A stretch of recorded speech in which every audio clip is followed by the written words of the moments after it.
Zaman saya tahun 79 dulu memang sudah disandingkan oleh Jebetuau kan udah nikah. Cuma di tengah lama di kursi UI itulah mbak ini bukan main sehingga Bang Beligat minak kiri kanan alangkah indah ini menggambarkan kebahagiaan malam yang penuh ceria ini.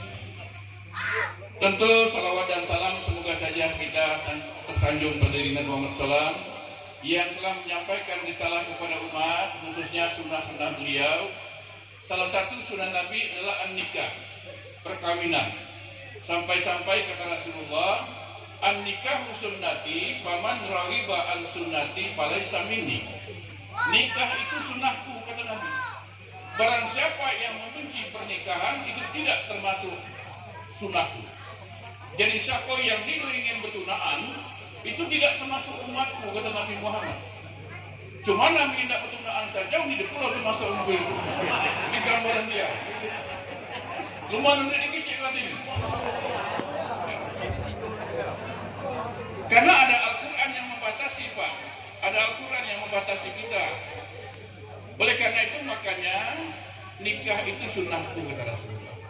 Berarti waktu ijab kabul seminggu yang lalu. Tanggal berapa ini kok? Ada 4. Aku nak dengar dia apalah pun deh. Tanggal nikah itu ingat. Tanggal nikah tanggal 24 jam sekian itu sakral. Akad nikah itu sakral, bukan seremonial.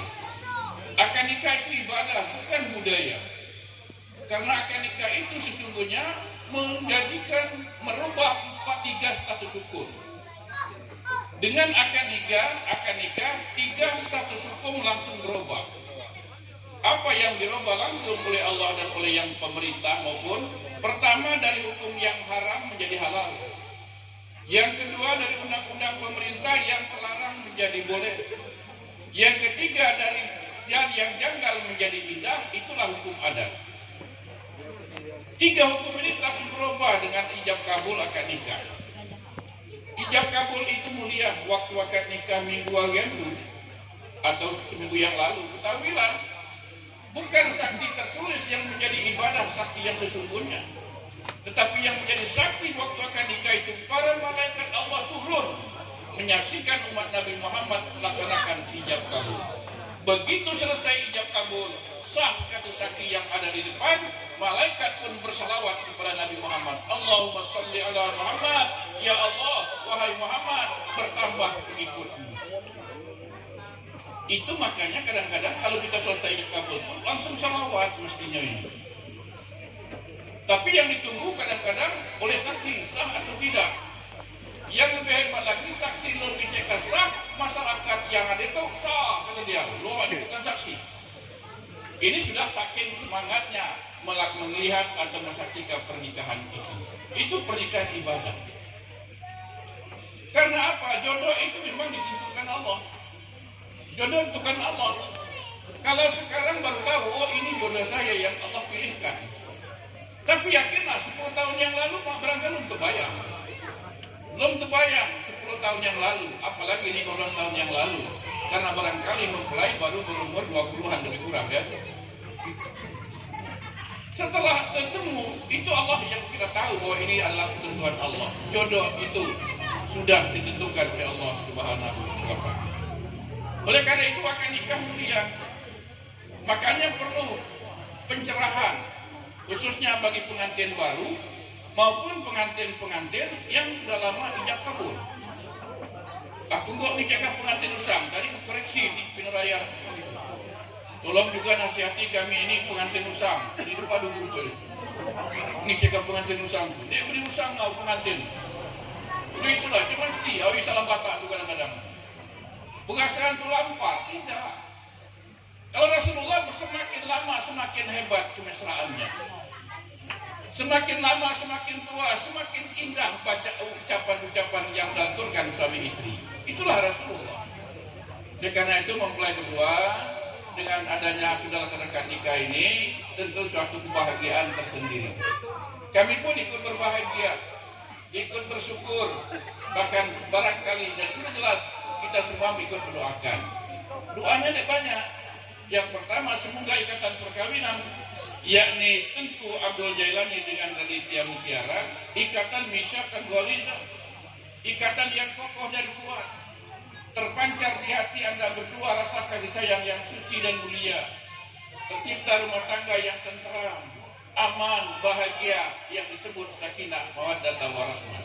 Itulah, dan rasanya nanti kiranya Allah akan memberikan anak keturunan yang soleh dan soleha. Itu sengaja yang saya dahulukan ini.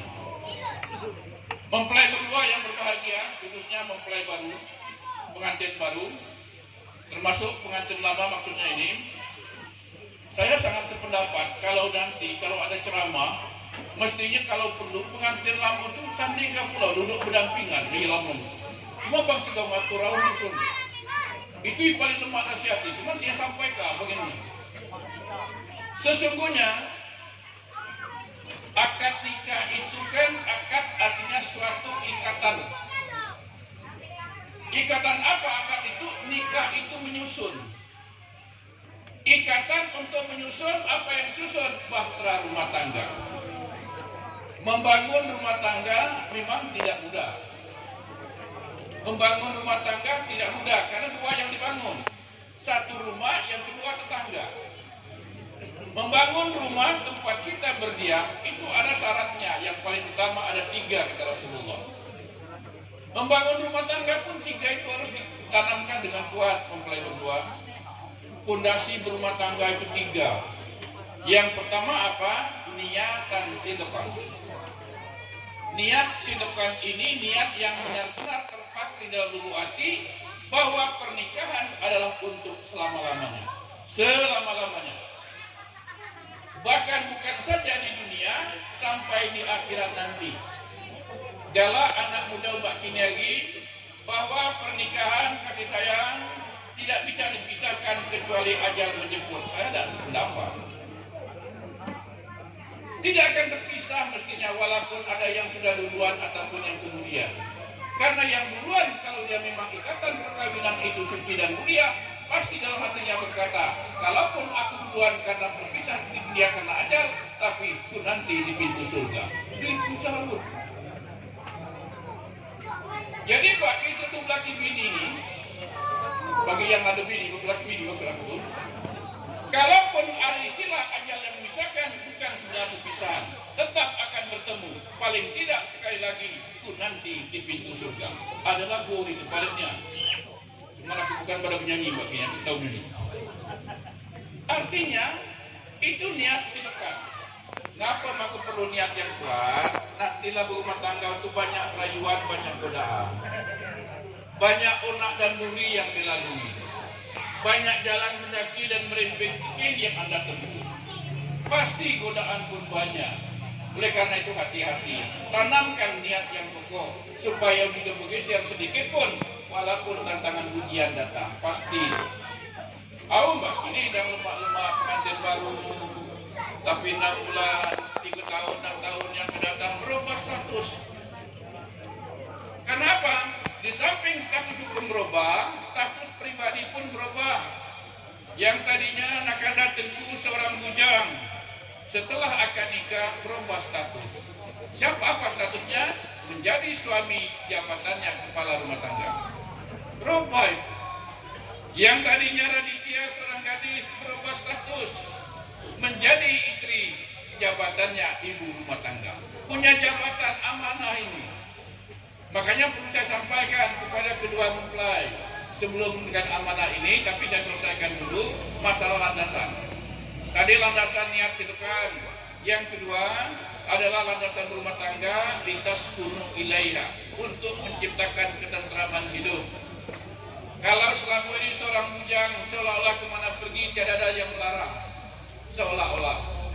Tadinya seorang gadis seolah-olah kemana pergi belum ada tujuan yang tertentu. Setelah akad nikah dia sudah punya ikatan yang kuat dan kokoh, punya pandangan dan jalan kehidupan yang tertentu. Ini makanya Tuhan menciptakan ketentraman hidup. Bagaimana yang tentram? Amun pengalaman dalam rumah tangga, Pak, Bu, suami akan merasa bahagia